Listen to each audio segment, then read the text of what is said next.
आज मैं बहुत ज़्यादा खुश थी। यूँ कहिए कि मेरी खुशी का कोई ठिकाना ही नहीं था।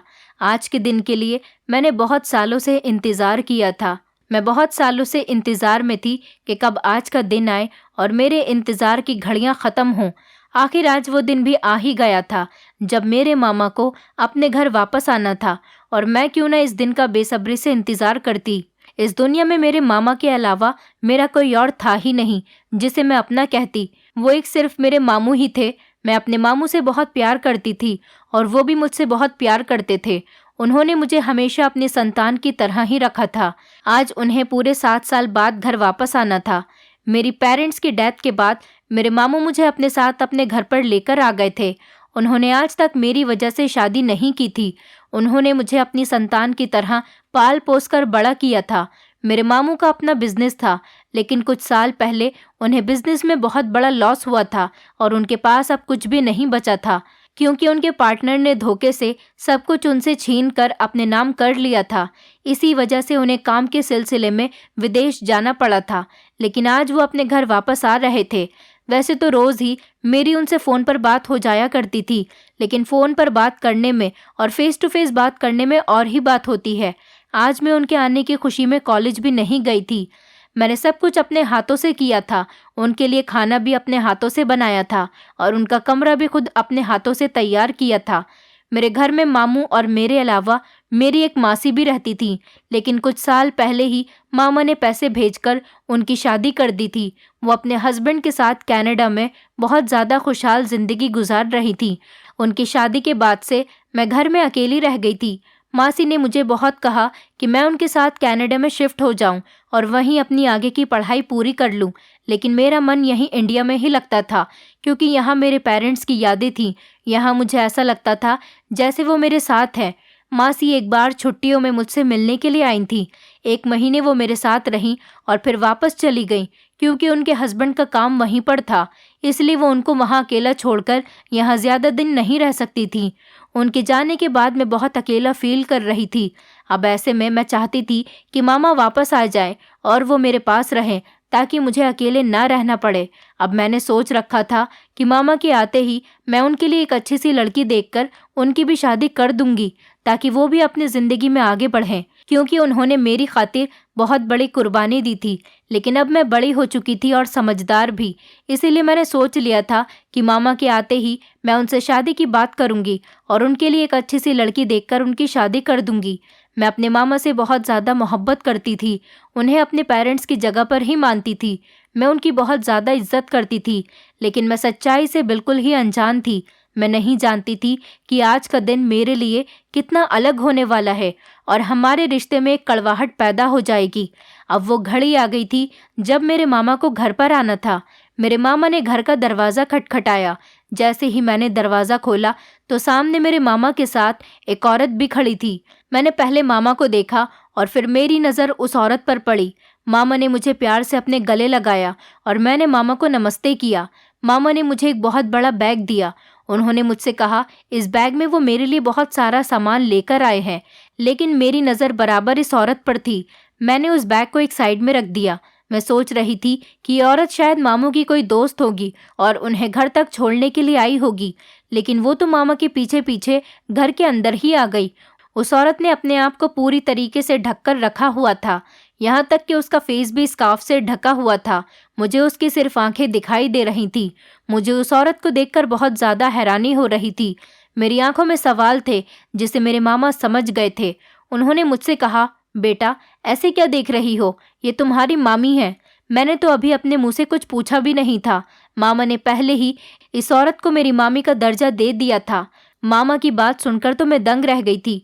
मुझे अपने कानों पर विश्वास नहीं हो रहा था कि जो कुछ मैंने सुना है वो सही है या गलत। आखिर मामा मुझसे बिना पूछे कैसे शादी कर सकते थे।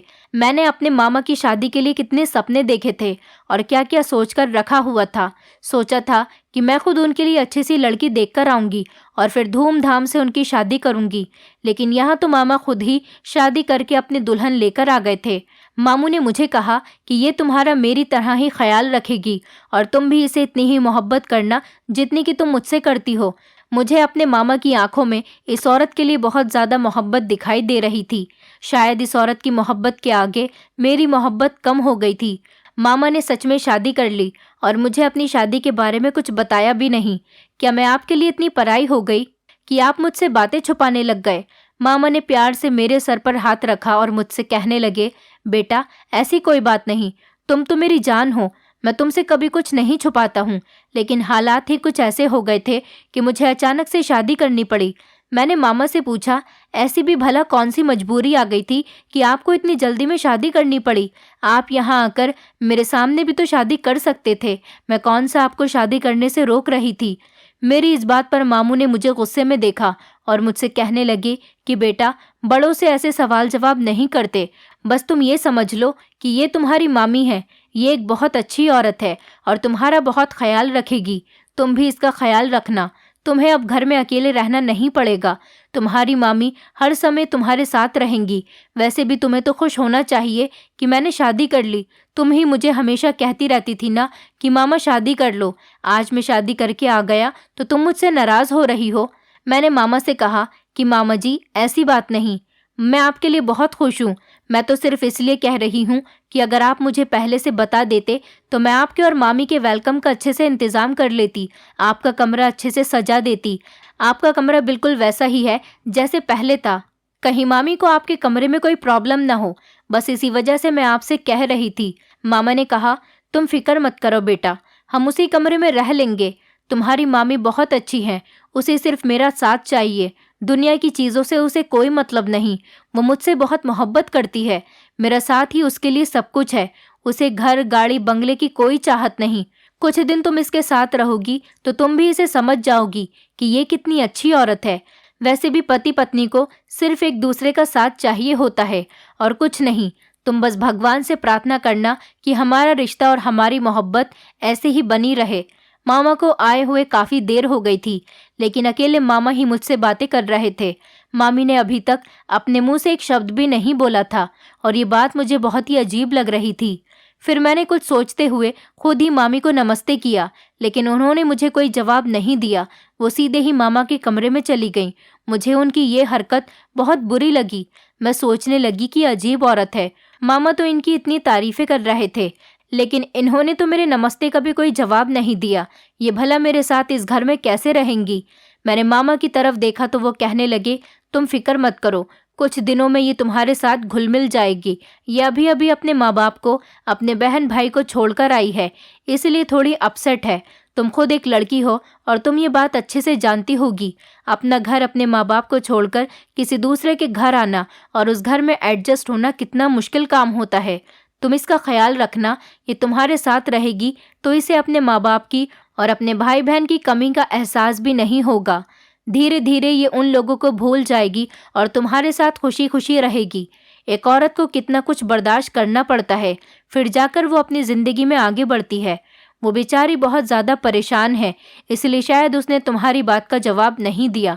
तुम उसे थोड़ा समय दो, वो ठीक हो जाएगी। वैसे भी तुम्हें उसका दर्द जब समझ आएगा, जब तुम शादी करके पराए घर में जाओगी। भगवान करे कि तुम्हें भी एक अच्छा पति और एक अच्छा ससुराल मिले। उसके ज़िंदगी में यहाँ आने के बाद बहुत ज़्यादा चेंजिंग आ गई। हमारी ज़िंदगी में तो कुछ नहीं बदला, हम तो यहीं हैं, अपनी ज़िंदगी जी रहे हैं। मैं मामा को बहुत हैरत से देख रही थी। ये आज जो हमारे घर में वापस आए थे, ये मुझे मेरे मामा लग ही नहीं रहे थे। आज मुझे अपने मामा बहुत बदले बदले और ख़ुद से बहुत दूर लग रहे थे। वो तो जब से आए थे अपनी पत्नी के ही गुण गाए जा रहे थे। उन्होंने मुझसे एक बार भी नहीं पूछा था कि इतने साल में उनके बिना मैं कैसे रही। मुझे इस बात पर बहुत ज़्यादा अफसोस हो रहा था। ऐसा नहीं था कि मैं अपने मामू की शादी से खुश नहीं थी। मैं खुद चाहती थी कि वो अपनी ज़िंदगी में आगे बढ़ें, शादी करें, लेकिन इस तरह अचानक मुझे तो कुछ भी समझ में नहीं आ रहा था।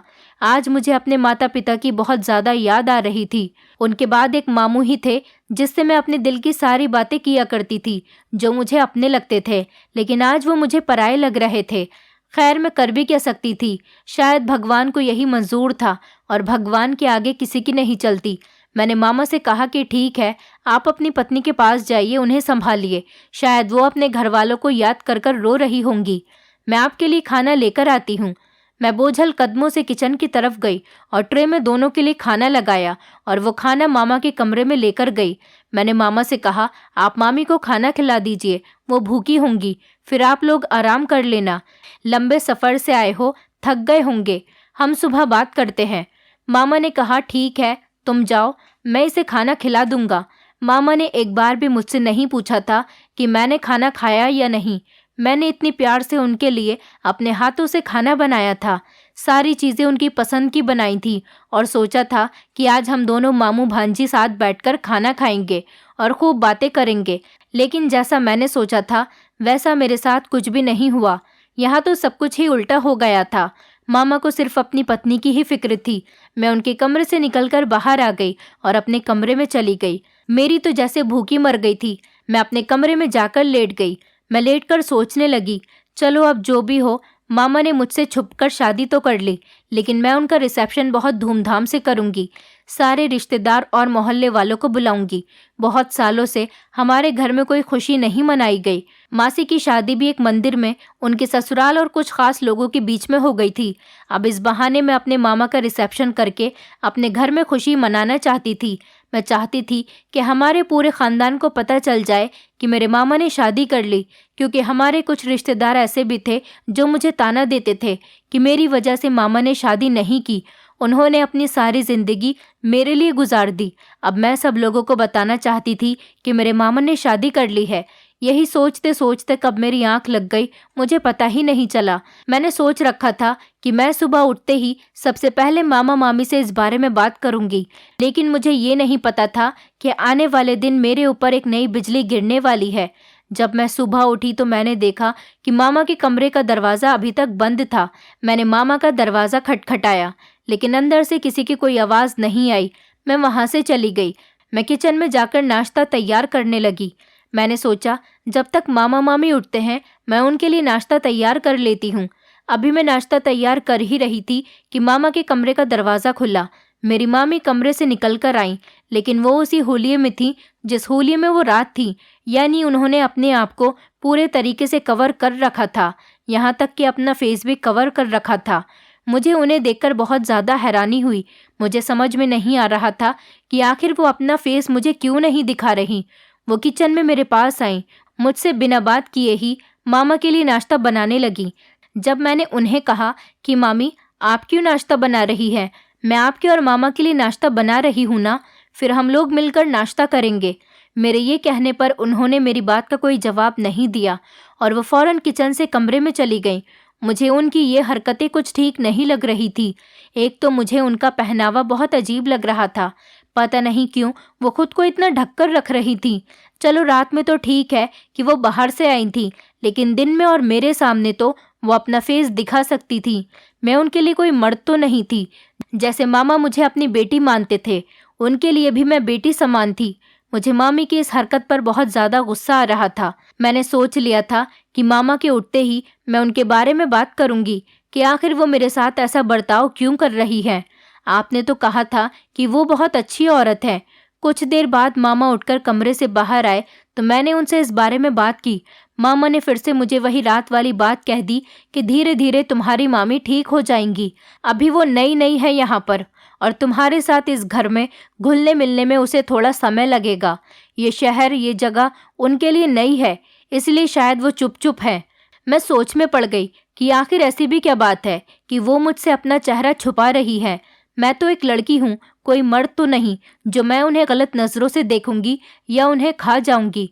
खैर मैंने फ़िलहाल इस बात को रहने दिया। मैंने मामा से उनके रिसेप्शन के बारे में पूछा।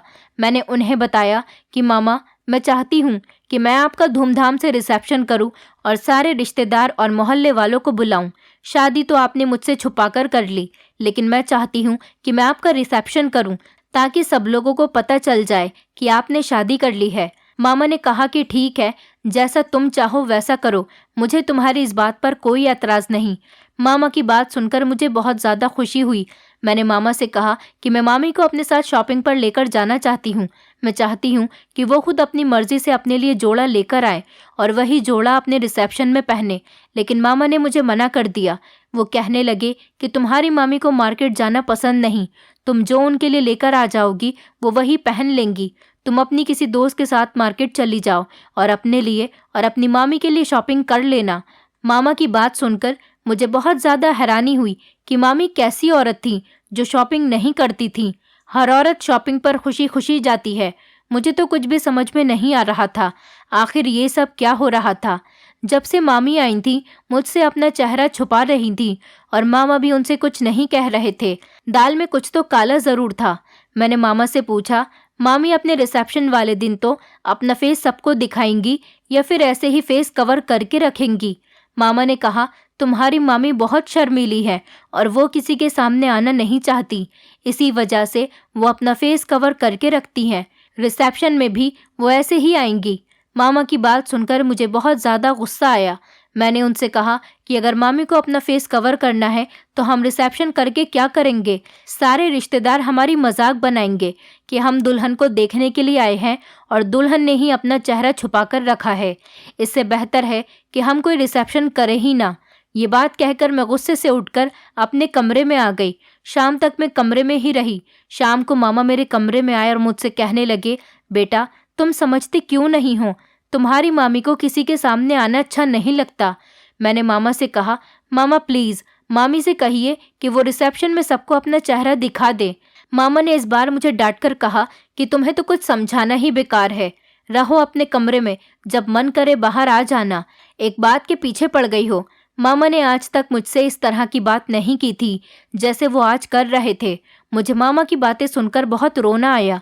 मैंने आखिर उनसे ऐसा भी क्या कह दिया था जो वो मुझ पर ऐसे चेत रहे थे?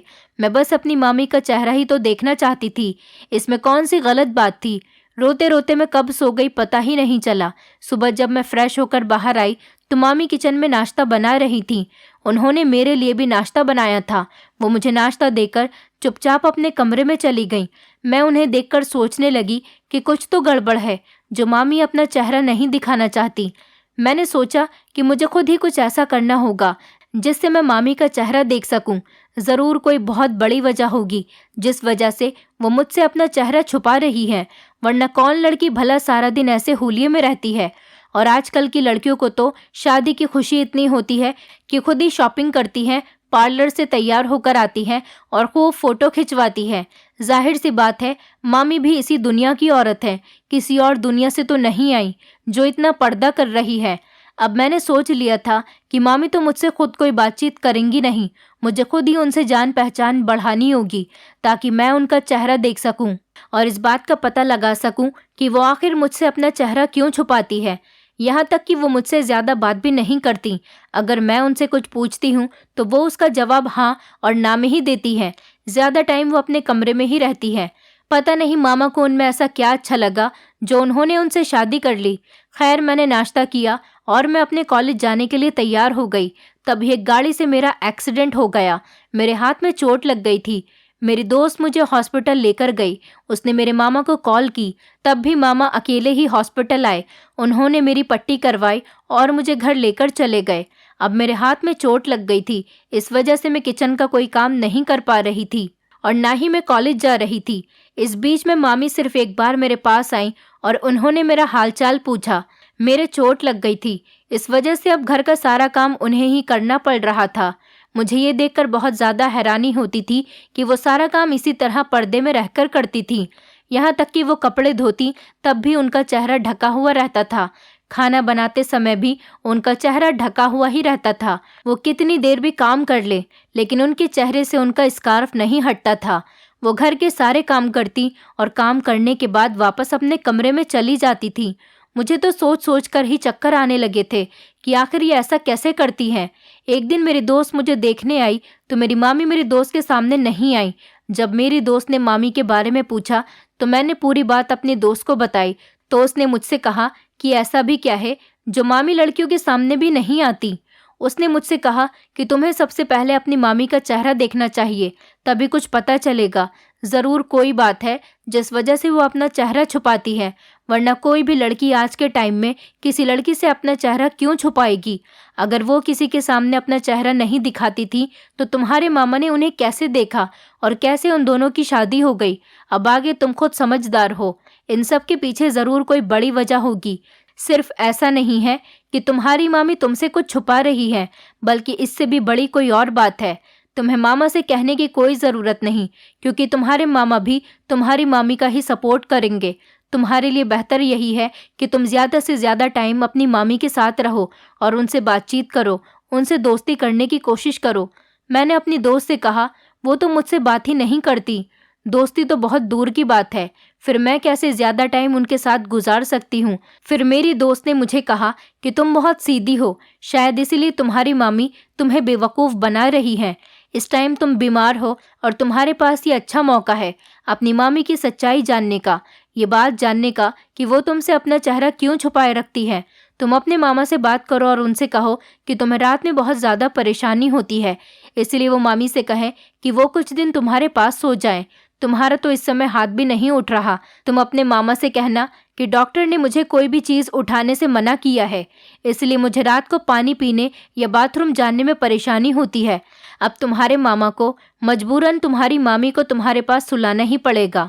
मैंने अपनी दोस्त से कहा कि ठीक है, मामा को आने दो, आज मैं उनसे यही कहूँगी, फिर देखते हैं आगे क्या होता है। रात को जब मामा घर पर आए तो वो सीधा मेरे कमरे में मेरी तबीयत देखने के लिए आ गए। उन्होंने मुझसे पूछा कि गुड़िया, अब तुम्हारी तबीयत कैसी है। मैंने मामा से कहा कि मैं ठीक हूँ, आज ही डॉक्टर के पास गई थी और डॉक्टर ने मुझे आराम बताया है और कहा है कि मैं अपने हाथ से कोई भी चीज़ ना उठाऊं। लेकिन आपको मेरी कोई फिक्र ही नहीं।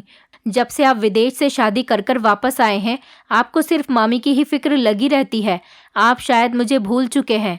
मामा ने मुझसे कहा कि बेटे, ऐसी कोई बात नहीं, ये तुम्हारी गलत फहमी है। तुम्हारी मामी की मोहब्बत अलग है, लेकिन तुम मेरे लिए मेरी औलाद के जैसे हो और वैसे ही रहोगी। हमेशा तुम्हारी जगह कभी कोई नहीं ले सकता। मामा ने आज मुझसे बहुत प्यार से बात की थी। वो मुझे बिल्कुल मेरे पहले वाले मामा ही लग रहे थे। उन्होंने मेरे सर पर हाथ रखा और मुझसे कहने लगी कि अच्छा बताओ, तुम क्या चाहती हो। जैसा तुम चाहती हो मैं वैसा ही करूँगा। मैंने मामा से कहा कि आज मैं डॉक्टर के पास गई थी। उन्होंने मुझसे कहा, तुम्हारे हाथ में अभी सूजन है, तुम्हें इस हाथ से कोई भी चीज़ नहीं उठानी, यहाँ तक कि तुम पानी भी किसी और के हाथ से पीना। अब बस आप इतना करें कि मामी से कहें कि वो रात को कुछ दिनों के लिए मेरे पास सो जाएं, ताकि रात में मुझे कोई प्रॉब्लम ना हो। आपका कमरा मेरे कमरे से बहुत दूर है। अगर मैं रात को आवाज़ लगाऊंगी तो आपको आवाज़ तक नहीं पहुंचेगी, इसलिए यही सही रहेगा कि वो कुछ दिनों मेरे पास सो जाएं। कुछ दिनों की ही तो बात है, उसके बाद मैं अपना काम खुद कर लिया करूंगी और मैं खुद घर भी संभाल लूंगी। फिर मैं मामी को कोई काम करने नहीं दूंगी। वैसे मामी दिन में तो मेरा पूरा ख्याल रखती है, बस रात को मुझे प्रॉब्लम होती है। अगर आप उनसे कहेंगे तो वो मान जाएंगी, और अगर वो नहीं मानी तो मैं खुद ही अपना ख्याल रख लूंगी। जैसे भी हो मैं खुद मैनेज कर लूंगी। ज़्यादा से ज़्यादा मेरा हाथ ठीक होने में टाइम लग जाएगा, लेकिन मैं मैनेज कर लूंगी। मामा ने कहा, अरे पगली, तुम कैसी बातें कर रही हो। मामी तुम्हारे पास सोने से मना क्यों करेंगी। वो तो तुम्हें अपनी औलाद की तरह समझती है, और वैसे भी जब से हम यहाँ आए हैं तुमने हमारा बहुत ख्याल रखा है। तुमने अपनी मामी को कुछ भी करने नहीं दिया। अब उनका भी फ़र्ज़ बनता है कि वो तुम्हारी इस हालत में तुम्हारा ख्याल रखें और तुम्हारा पूरा साथ दें। तुम्हारी भी मजबूरी है, मैं समझता हूँ। वह ज़रूर तुम्हारे पास सो जाएंगी। मैं अभी जाकर उससे बात करता हूँ। मैं अपने मामा की बात सुनकर बहुत ज़्यादा खुश हो गई। आज मुझे पता चल गया था कि मेरे मामा बदले नहीं थे। वो आज भी मुझसे उतना ही प्यार करते हैं जितना वो पहले करते थे, और वो अपनी पत्नी से भी प्यार करते हैं। शायद वो अभी अभी अपना घर छोड़कर आई है, इसी वजह से मामा उनका ज़्यादा ख्याल रख रहे थे। मामा ने मुझे ये बात बताई भी थी, लेकिन मैं ही पागल थी, मामा को गलत समझ रही थी। आज मेरे दिल से अपने मामा के लिए जो भी गलत फहमी थी वो दूर हो गई थी। मामा के जाने के बाद मैं आराम करने के लिए लेट गई। मामा अपनी पत्नी के पास जाकर उनसे बात करने लगे। उनकी आवाज़ मेरे कमरे तक आ रही थी। वो अपनी पत्नी से कह रहे थे कि वो मेरे पास सो जाएं, लेकिन शायद उनकी पत्नी मान नहीं रही थी, इसलिए मामा उनसे बहस कर रहे थे। लेकिन मामा ने उन्हें मेरे पास सोने के लिए मना ही लिया था। जाहिर सी बात है, मामी सारा दिन घर के कामों में लगी रहती थी, और रात को अब उन्हें मेरे पास सोना पड़ता तो वो नाराज़ होती ही। और शायद इस सबसे बड़ी बात उनका मुझसे अपना चेहरा छुपाना था। शायद वो अपना चेहरा मुझे दिखाना ही नहीं चाहती थी, इसलिए वो मेरे पास सोने के लिए मना कर रही होंगी। मामी ने रात का खाना बनाया। वो मुझे खाना खिलाने के लिए मेरे पास लेकर आई। फिर जब रात हुई तो वो मेरे कमरे में आ गई, लेकिन उनकी आंखों में देखकर मुझे ऐसा लग रहा था कि मामा ने उन्हें ज़बरदस्ती मेरे पास सोने के लिए भेजा है। मुझे अपने किए पर थोड़ा अफसोस भी हो रहा था कि शायद मैंने मामी के साथ गलत किया, लेकिन मैं उनके साथ कोई ज़ोर ज़बरदस्ती करना नहीं चाहती थी। इस सब के पीछे मेरा मकसद सिर्फ उनका चेहरा देखना था। मैं कभी भी उनसे अपनी खिदमत नहीं करवाना चाहती थी और ना ही उन्हें परेशान करना चाहती थी। मेरे मामा की तरह वो भी मुझे बहुत प्यारी थी। रात को जब मामी मेरे कमरे में आई तो उन्होंने मुझसे पूछा कि क्या तुम्हें कुछ चाहिए? अगर तुम्हें कुछ चाहिए तो तुम मुझे बता दो, मैं तुम्हें लाकर दे देती हूँ, और अगर रात को तुम्हें किसी चीज़ की ज़रूरत पड़े तो तुम मुझे उठा देना। आज मामी की आवाज़ बहुत ज़्यादा बोझल सी लग रही थी, क्योंकि वो मामा की ज़बरदस्ती से मेरे पास आई थी। वो खुद अपनी मर्जी से मेरे पास नहीं आना चाहती थी। मैंने मामी से कहा कि नहीं, फ़िलहाल तो मुझे किसी चीज़ की ज़रूरत नहीं, आप यहाँ मेरे पास लेटकर आराम कर लीजिए। अगर मुझे किसी चीज़ की ज़रूरत होगी तो मैं आपसे कह दूँगी। उन्होंने मुझसे कहा कि ठीक है, तुम फिक्र मत करो, तुम्हारा हाथ जल्दी ही ठीक हो जाएगा और तुम फिर जल्दी ही अपने कॉलेज जाने लगोगी और अपने सारे काम भी संभाल लोगी। भगवान करे कि तुम जल्दी से जल्दी ठीक हो जाओ। जब से वो शादी करके इस घर में आई थी, पहली बार था जो उन्होंने मुझसे इतनी बात कही थी, वरना आज तक उन्होंने सिर्फ मुझे हाँ या ना में ही जवाब दिया था। अब वो मेरे पास आकर लेट गई थी, लेकिन मुझे भी नींद नहीं आ रही थी और शायद उन्हें भी नींद नहीं आ रही थी, क्योंकि उन्हें अपने कमरे की आदत होगी। अब भला अचानक से उन्हें मेरे कमरे में नींद कैसे आ जाती? लेकिन वो अभी भी खामोश लेटी थी, मुझसे कोई बातचीत नहीं कर रही थी। मैंने सोचा कि ये तो मुझसे बात करने वाली नहीं है, मुझे ही इनसे कोई बात करनी चाहिए, शायद इनके बारे में मुझे कुछ पता चल जाए। मैंने उनसे उनकी फैमिली के बारे में पूछा तो वैसे ही चुपचाप लेटी रही। उन्होंने मेरी बात का कोई भी जवाब नहीं दिया। अब तो मुझे अपना सारा प्लान चौपट होता नजर आ रहा था। वो तो मेरे कमरे में मेरे पास लेटकर भी मुझसे कोई बात नहीं कर रही थी। अब मैं कैसे उनसे कोई बात करती? मैंने उनसे एक दो सवाल और किए, लेकिन वो ऐसे ही चुपचाप लेटी रही और मुझे कोई भी जवाब नहीं दिया। फिर कुछ देर के बाद मैंने उनसे पूछा कि मामी, आपकी मुलाकात मामा से कहाँ और कब हुई थी? आप मुझे अपने बारे में कुछ बताइए ना। मैं आपकी शादी के बारे में जानना चाहती हूँ कि आपकी शादी कैसे हुई, क्योंकि मुझे मामा की शादी करवाने का बहुत शौक था, लेकिन मामा ने मुझसे छुपकर शादी कर ली। इसलिए आप मुझे बताइए। आप मुझे बताएंगी तो मुझे बहुत खुशी होगी। लेकिन मामी ने मुझसे कहा कि आप अगर मुझे अपने पास सुलाना चाहती हैं तो मुझे सुलाइए, और इसके अलावा मुझसे कुछ मत पूछिए। प्लीज़ आप मुझसे कोई ऐसा सवाल नहीं करें जिसका मैं जवाब नहीं दे सकती। मामी की ये बात सुनकर मैंने उन्हें फटी फटी आंखों से देखा। अब मैं समझ गई थी कि मैं कितनी कोशिश कर लूँ, मैं उनसे कुछ भी नहीं उगलवा सकती। पता नहीं वो कैसी औरत थी जो बिल्कुल ही खामोश रहती थी। पता नहीं वो मेरे साथ ऐसा बिहेव क्यों कर रही थी। उनकी ये बात सुनकर मैं खामोश हो गई, क्योंकि इतनी बात सुनने के बाद अब मैं नहीं चाहती थी कि मैं उनसे कोई और बात करूं और वो मेरी इंसल्ट करें। वो मेरी तरफ से करवट लेकर लेट गई। मैं भी अब चुप होकर लेट गई थी। पता नहीं रात के किस पहर मुझे नींद आई। जब सुबह हुई तो वो मेरे कमरे से जा चुकी थी। अगले दिन मामा मेरे कमरे में आए और उन्होंने मुझसे मेरा हालचाल पूछा। फिर वो कहने लगे, अब तो तुम खुश होगी, मामी तुम्हारे पास सोई थी, तुम्हारी मामी ने तुम्हारा ख्याल रखा, तुम्हें रात में कोई परेशानी तो नहीं हुई ना? मैंने मामा से कहा, मामी ने मेरा बहुत ख्याल रखा और मुझे किसी चीज़ की कोई परेशानी नहीं हुई, लेकिन आप मुझे एक बात तो बताइए कि मामी मुझसे बात क्यों नहीं करती? रात मैंने उनसे उनकी फैमिली के बारे में पूछा था तो उन्होंने मुझे कोई जवाब नहीं दिया। वो मेरे साथ ऐसा क्यों करती हैं? क्या वो मुझे पसंद नहीं करती? मामा की आंखों में शर्मिंदगी थी। वो मुझसे कहने लगे कि तुम ऐसा कुछ मत सोचो, वो तुमसे बहुत प्यार करती हैं, बस तुम उन्हें थोड़ा समय दो, वो तुमसे बात करने लगेंगी। मैंने मामा से कहा कि मामा, आखिर कितना समय? इतना टाइम आपकी शादी को हो गया, वो तो मुझसे कोई बात ही नहीं करती। मैंने तो सोचा था कि आपकी शादी के बाद इस घर में मुझे कोई बात करने वाला मिल जाएगा, लेकिन आपकी पत्नी तो मुझसे बिल्कुल भी बात नहीं करना चाहती। मैं तो पहले की ही तरह सारा दिन घर में अकेली ही रहती हूँ। पता नहीं वो मेरे साथ ऐसा क्यों करती हैं। मैं उनसे दोस्ती करना चाहती हूँ। मैं चाहती हूँ कि वो मुझसे बातें करें, हम सारा दिन एक दूसरे के साथ रहें, लेकिन वो ऐसा नहीं करती। मामा ने कहा कि वो बहुत कम बोलती है। तुम्हारी मामी बिला वजह किसी से कोई बात नहीं करती। तुम कोई ना कोई बहाना करके उनसे दोस्ती करने की कोशिश करो, वो ज़रूर तुमसे दोस्ती कर लेंगी। तुम तो जानती हो ना, औरत से बात मनवाना कितना मुश्किल काम होता है। मामा ये बात कहकर मेरे कमरे से चले गए थे। अब मैंने सोच लिया था कि वो मुझसे बात करें या ना करें, लेकिन मैं उनसे ज़रूर बात करती रहूँगी। वो मेरी किसी बात का तो जवाब देंगी। अगले दिन मेरी दोस्त फिर से मुझसे मिलने के लिए आ गई। उसने मुझसे पूछा कि क्या हुआ, कोई बात बनी या नहीं। मैंने उसे सारी बात बताई तो वो मुझसे कहने लगी कि ज़रूर कोई बहुत बड़ी बात है जिसकी वजह से तुम्हारी मामी तुमसे बात नहीं करती। अब सीधी उंगली से घी निकालने के बजाय तुम्हें अपनी उंगली टेढ़ी करनी पड़ेगी, तभी कोई काम बनेगा। मेरी दोस्त ने मुझसे कहा कि अब की बार जब तुम्हारी मामी तुम्हारे कमरे में आए तो रात में तुम उनके चेहरे से उनका स्कार्फ हटाकर देख लेना, तभी तुम्हें उनकी सारी सच्चाई पता चलेगी। वरना जैसा तुम उनके बारे में बता रही हो, मुझे तो नहीं लगता कि तुम जिंदगी में भी कभी उनका चेहरा देख सकोगी। अगर तुम खुद से उनका चेहरा देख लोगी तो जाहिर सी बात है वो तुमसे नाराज होंगी और शायद तुम्हारे मामा से भी तुम्हारी शिकायत कर दें, लेकिन इससे तुम उनका चेहरा तो देख सकोगी। हो सकता है कि इस सब के बाद तुम्हारे मामा तुमसे नाराज हों और वो कुछ दिन तुमसे बात न करें, लेकिन उनकी सारी सच्चाई तुम्हारे सामने आ जाएगी। और वैसे भी तुम्हारे मामा तुमसे बहुत प्यार करते हैं। कुछ दिनों बाद उनकी नाराज़गी ख़त्म हो जाएगी और वो तुमसे बात करने लगेंगे। वो तुम्हें ज़रूर माफ़ कर देंगे।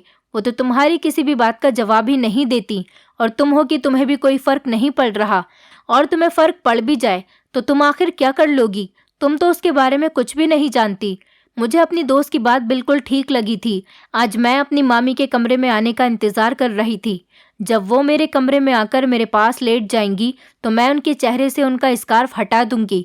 मुझे ये काम करने से पहले थोड़ा डर भी लग रहा था, लेकिन मैंने ठान ली थी कि मुझे आज हर हाल में उनका चेहरा देखना ही है, चाहे मुझे अपने मामा की नाराज़गी मोल क्यों न लेनी पड़े। लेकिन मैं मामी का चेहरा देखकर रहूंगी। आखिर ऐसा भी क्या है जो वो मुझे अपना चेहरा नहीं दिखा सकती। अब वो कोई म्यूजियम में रखी हुई चीज़ तो नहीं थी कि मैं उन्हें दूर से ही देखती रहती। और आखिर कब तक ये सब कुछ चलता रहता?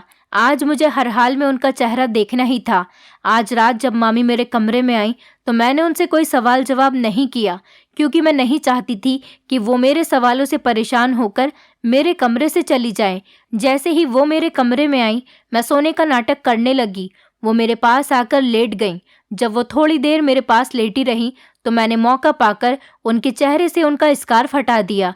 जैसे ही मैंने उनका स्कार्फ हटाया, उन्होंने ज़ोर से चिल्लाना शुरू कर दिया और उसके साथ ही उनका चेहरा मेरे सामने आ गया। उनके चेहरे पर नज़र पड़ते ही मेरे तो जैसे पैरों तले से ज़मीन निकल गई। उन्हें देखते ही मेरी आंखें फटी की फटी रह गई थीं। कुछ देर के लिए मेरी धड़कन रुक गई थी। मैं सोच भी नहीं सकती थी कि मेरे मामा मेरे साथ इतना बड़ा धोखा करेंगे। मैंने आज तक जिसे अपना सब कुछ माना था, अपने पेरेंट्स की जगह पर रखा था, आज उसने मेरा भरोसा तोड़ दिया था। कुछ देर मेरी नज़र उनके चेहरे पर टिकी रही। मैं तो कुछ और देखना ही भूल गई थी। उन्हें देखते ही मेरी आंखों से आंसू निकलने लगे। जब उन्होंने देखा कि मैं उनकी सारी सच्चाई जान चुकी हूँ तो वो मेरे आगे हाथ जोड़कर रोने लगी और कहने लगी कि मुझे माफ़ कर दो। मैं जानती हूँ हमने तुम्हारे साथ बहुत बड़ा धोखा किया, लेकिन क्या करें, ज़िंदगी में खुशियाँ लाने के लिए इंसान को कुछ तो करना ही पड़ता है। और फिर अगर तुम्हारे मामा तुमसे ये बात पूछ लेते तो तुम शायद ज़िंदगी भर इस बात के लिए राज़ी नहीं होती, और इस नाराज़गी से हमारी ज़िंदगी यूं ही गुजर जाती। हम अपनी पूरी ज़िंदगी ऐसे अलग अलग रहकर नहीं जी सकते थे। हम एक दूसरे का साथ चाहिए था। हम एक दूसरे के साथ रहना चाहते थे। भगवान के लिए तुम हमें माफ़ कर दो। तुम समझ सकती हो, दो मोहब्बत करने वाले एक दूसरे से अलग नहीं रह सकते। ये बात तो तुम भी अच्छे तरीके से जानती होगी कि दो प्यार करने वालों को जुदा करना कितना बड़ा पाप है। इसलिए हमने फैसला किया कि हम दोनों शादी कर लेते हैं। तुम प्लीज़ भगवान के लिए रोना बंद कर दो। मुझसे तुम्हारा इस तरह रोना नहीं देखा जा रहा। मैं जानती हूँ तुम्हें बहुत बड़ा झटका लगा होगा, तुम्हारा दिल टूट गया होगा, लेकिन अब जो होना था वो तो हो गया। रोने से कुछ बदलने वाला नहीं। अब तुम ऐसे रोकर खुद को परेशान कर रही हो। प्लीज़ चुप हो जाओ। मेरी मामी मुझसे बातें कर रही थीं, लेकिन मैं उनकी कोई भी बात नहीं सुन रही थी, क्योंकि मैं अपने मामा के इस धोखे को इतनी आसानी से और इतनी जल्दी माफ़ नहीं कर सकती थी। मेरा दिल टूटकर बिखर गया था। मैंने फ़ौरन ही उनसे कहा कि आप मेरे कमरे से चली जाओ। मैं इस समय किसी से भी बात करने की कंडीशन में नहीं हूँ। जो कुछ भी मैंने देखा था, मुझे अपनी आंखों पर यकीन नहीं आ रहा था। ऐसा लग रहा था जैसे कोई सपना है। मेरी आंख खुलेगी और सब कुछ ठीक हो जाएगा। मैंने अपनी मामी से कह दिया था कि अगर मुझसे किसी ने बात करने की कोशिश की तो मैं इस घर से चली जाऊंगी। आप लोगों के लिए अच्छा होगा कि मुझे अकेला छोड़ दो। मामी रोती हुई मेरे कमरे से चली गई। मेरी आंखों से भी लगातार आंसू बह रहे थे। मुझे कुछ साल पहले की बातें याद आने लगी थीं। मैं अपने अतीत में चली गई थी, जिसको मैंने बहुत मुश्किल से भुलाया था। आज वो सब कुछ मेरी आंखों के सामने घूम रहा था। असल में मेरे मामा का रिश्ता मेरे पापा की दोस्त की बहन से लगा हुआ था। मामा अक्षरा आंटी को बहुत पसंद करते थे और वो भी उन्हें बहुत पसंद करती थी। उन्होंने अक्षरा आंटी को हमारे घर पर ही देखा था, तभी से उन्हें वो पसंद आ गई थी। जब मामा ने इस बारे में मेरी माँ से बात की तो सब लोग इस रिश्ते से बहुत खुश हुए और मामा की मंगनी अक्षरा आंटी से हो गई। एक दिन मेरे माँ, पापा और उनके दोस्त पार्टी में गए हुए थे। मेरी तबीयत ठीक नहीं थी, इसलिए वो मुझे घर पर ही छोड़कर गए थे। पापा के दोस्त ने पार्टी में बहुत ज़्यादा ड्रिंक कर ली थी। पापा ने उन्हें बहुत मना किया, लेकिन वो नहीं माने। जब वो लोग पार्टी से वापस आ रहे थे, तब भी पापा ने उन्हें गाड़ी चलाने से रोका, लेकिन उन्होंने कह दिया कि कुछ नहीं होता। उन्होंने बहुत ज़्यादा ड्रिंक कर रखी थी और वो नशे की हालत में गाड़ी चला रहे थे। मेरे पापा ने उनसे बहुत मना किया कि वो ऐसे नशे की हालत में गाड़ी नहीं चलाएं, क्योंकि ऐसे कोई भी हादसा हो सकता है, लेकिन वो नहीं माने। उस रात बहुत तेज़ बारिश हो रही थी, मौसम भी कुछ ठीक नहीं था। मेरे पापा और उनके दोस्त की गाड़ी आगे पीछे ही थी। तभी पता नहीं कैसे मेरे पापा के दोस्त की गाड़ी और मेरे पापा की गाड़ी का एक्सीडेंट हो गया, जिसमें मेरे माता पिता की मौत हो गई। मेरे पापा के दोस्त की गलती से मेरी तो दुनिया ही उजड़ गई थी। मैं अनाथ हो चुकी थी। अब मेरे आगे पीछे कोई नहीं था। तब मेरे मामा मुझे अपने साथ अपने घर पर ले गए। अक्षरा आंटी पापा की उन्हीं दोस्त की बहन थी, जिसकी गाड़ी से पापा की गाड़ी का एक्सीडेंट हुआ था। तब से ही मेरे दिल में अक्षरा आंटी के लिए नफरत पैदा हो गई थी। मैं उस लड़की के साथ कैसे रह सकती थी, जिसके भाई ने मेरे माँ बाप को मुझसे छीन लिया था, मुझे अनाथ कर दिया था। मैंने अपने मामा से कहा कि आप उस लड़की से शादी कभी मत करना। अगर आपने उससे शादी की तो मैं आपको छोड़कर चली जाऊंगी। मेरे मामा ने भी मुझसे वादा किया था कि वो कभी भी उस लड़की को मुड़कर नहीं देखेंगे, जिसके भाई की वजह से मुझसे मेरे माता पिता छिने थे। मेरे मामा ने मेरी खातिर मुझसे वादा तो कर लिया था कि वो कभी भी अक्षरा की तरफ नज़र उठाकर नहीं देखेंगे, लेकिन मोहब्बत इंसान को सब वादे भुलाने पर मजबूर कर देती है। जब मोहब्बत पुकारती है तो इंसान सब कुछ भूलकर उसकी तरफ खींचा चला जाता है। मेरे माता पिता के देहांत को काफ़ी साल हो चुके थे। मैं सब कुछ भूल चुकी थी और मामा भी अपने काम के सिलसिले में विदेश जा चुके थे, लेकिन मुझे नहीं पता था कि उन्होंने वहां जाकर अक्षरा आंटी से शादी कर ली और मेरे साथ ये सब कुछ नाटक कर रहे हैं।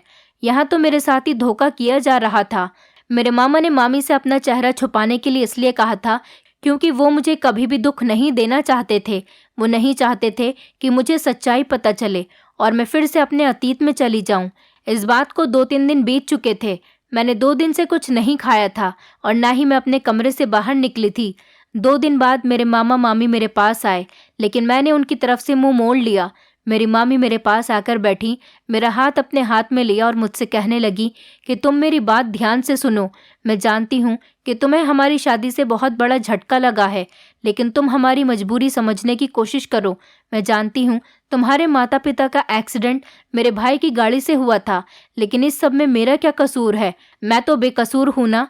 तुम मुझे किस बात की सज़ा दे रही हो? मैंने तो अपने भाई से नहीं कहा था कि वो ड्रिंक करके गाड़ी चलाएं। मैं जानती हूँ कि गलती मेरे भाई की थी। उन्हें इस तरह ड्रिंक करके गाड़ी नहीं चलानी चाहिए थी, लेकिन भगवान को जो मंजूर था वो हो गया। मैं तुम्हारे माता पिता को तो वापस नहीं ला सकती, लेकिन मैं तुमसे वादा करती हूँ कि मैं तुम्हारा ख्याल तुम्हारी माँ बनकर ही रखूँगी। प्लीज़ तुम हमें माफ़ कर दो, लेकिन अब भी अगर तुम चाहती हो कि मैं इस घर से चली जाऊँ तो ठीक है, मैं इस घर से चली जाऊँगी। बस तुम खुश रहो। मैं तुम्हें दुखी करके इस घर में अपना संसार नहीं बसाना चाहती। मामा की आंखों में भी बहुत ज़्यादा शर्मिंदगी थी। उन्होंने भी मुझसे माफ़ी मांगी और वो दोनों मेरे कमरे से चले गए। उनके जाने के बाद मैंने शांत दिमाग से सोचा, शायद मामी ठीक कह रही थी। इस सब में उनका क्या कसूर था? वो तो बेकसूर थी। उन्हें तो बिना वजह ही अपनी मोहब्बत से दूर जाना पड़ा। गलती उनके भाई की थी और आज तक उन्हें अपने भाई के किए की सज़ा मिल रही थी। मैं फ़ौरन मामा के कमरे में गई। मैंने देखा मामी अपना सामान पैक कर रही थी। शायद वो घर छोड़कर जा रही थी। तभी मैंने उनसे माफ़ी मांगी और उनसे कहा कि मुझे माफ़ कर दीजिए। मैंने आप दोनों को इतने सालों से एक दूसरे से दूर रखा, जबकि आपकी कोई गलती भी नहीं थी। मेरा कोई हक नहीं बनता था कि मैं प्यार करने वालों को एक दूसरे से अलग करूं, लेकिन फिर भी मैंने ऐसा किया। आप दोनों प्लीज़ मुझे माफ़ कर दें। मामी, आप कहीं नहीं जाएंगी। अगर आप चली गईं तो मेरा ख्याल कौन रखेगा? ये सुनकर मेरे मामा मामी बहुत ज़्यादा खुश हुए और उन्होंने मुझे अपने गले से लगा लिया। फिर मेरी मामी की आंखों से आंसू बहने लगे। मैंने उनसे पूछा कि मामी, अब आप क्यों रो रही हैं? मामी ने कहा कि पगली, ये तो खुशी के आंसू हैं। मैंने सोचा था कि तुम मुझे माफ़ नहीं करोगी और मुझे घर छोड़कर जाना पड़ेगा, लेकिन तुम्हारा दिल तो बहुत बड़ा है कि तुमने मुझे माफ़ कर दिया और दिल से हमारी शादी को कबूल कर लिया। अब हम खुशी खुशी इस घर में मिलजुल कर रहेंगे। मैं तुम्हारी माँ की तरह ही ख्याल रखूंगी। दोस्तों, उम्मीद करती हूँ आपको हमारी कहानी पसंद आई होगी। कहानी पसंद आई है तो वीडियो को लाइक करें, चैनल पर नए हैं तो चैनल को सब्सक्राइब करें और हाँ, नोटिफिकेशन बेल को ज़रूर दबाएं ताकि अगली अपडेट सबसे पहले आपको मिले।